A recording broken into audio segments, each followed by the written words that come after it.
Hello friends, I'm Pastor Pitts Evans, and I want to share a glory story with you today.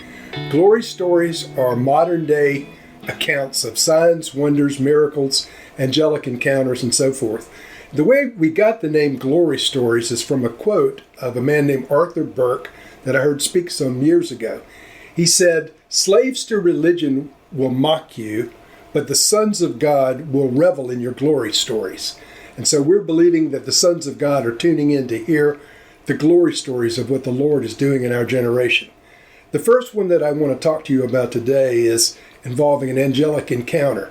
One of the most common things in the Bible that we see is in ways that the Lord interacts with mankind is through angelic encounters. It's much more common than most people realize in both the Old and New Testament. Sometimes it happens personally, visibly. Sometimes it happens in the form of a vision. It can also happen in the form of a dream. All of these are biblical paradigms for angelic encounters. I personally have experienced over 20 angelic encounters, although I'm sad to say I haven't seen an angel in about 9 years with my eyes, naked eyes. I have had a dream this last year involving an angelic encounter, which can also be a valid encounter.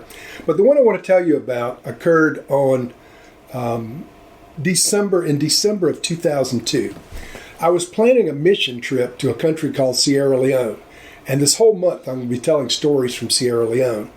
But before I went for the first time, the Lord spoke to me and said, "Go to the main sanctuary and pray for 3 hours."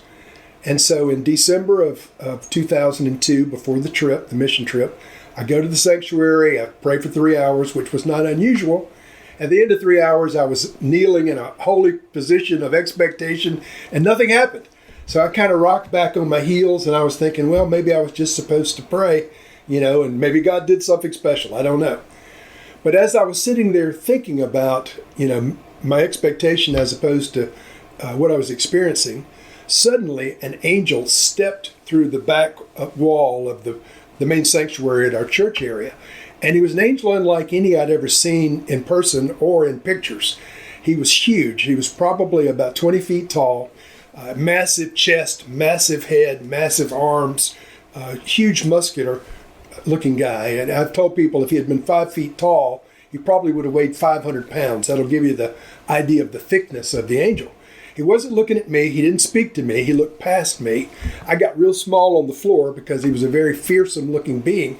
And I said, "Lord, what am I looking at?" And the Lord spoke to me and he said, "I've sent my angel to go before you to Sierra Leone." And with that, the angel stepped back through the wall and he was gone. And I was kind of in a little pile on the floor, as you can well imagine, thinking, what does this mean? And so it was a legitimate angelic encounter. The word the Lord used was, "I have sent my angel to go before you to Sierra Leone." Now, is that a biblical thing? I want to read you just a quick scripture from Exodus chapter 32, verse 34. The Lord said to Moses, "Now go, lead the people to the place I told you about. See, my angel will go before you. But on the day I settle accounts, I will hold them accountable for their sin." And so this angelic visitation that I experienced involved what the Lord said was his angel. I don't know that that was the same one that interacted with Moses and the children of Israel. Of course, all the angels are God's messengers, so it may have not been this specific one, I don't know. But this angel was unlike any I'd ever seen. The experience was tangible, it was visible. My open eyes saw him step through the back wall.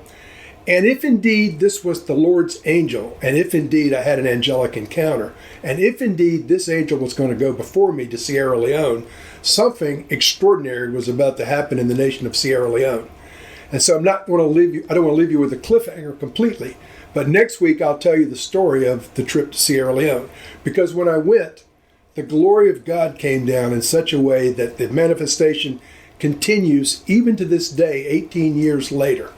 So our first glory story is the encounter with the angel of the Lord. But the word of the Lord was, he's going before me to Sierra Leone. Next week, we'll talk about what happened. Thank you.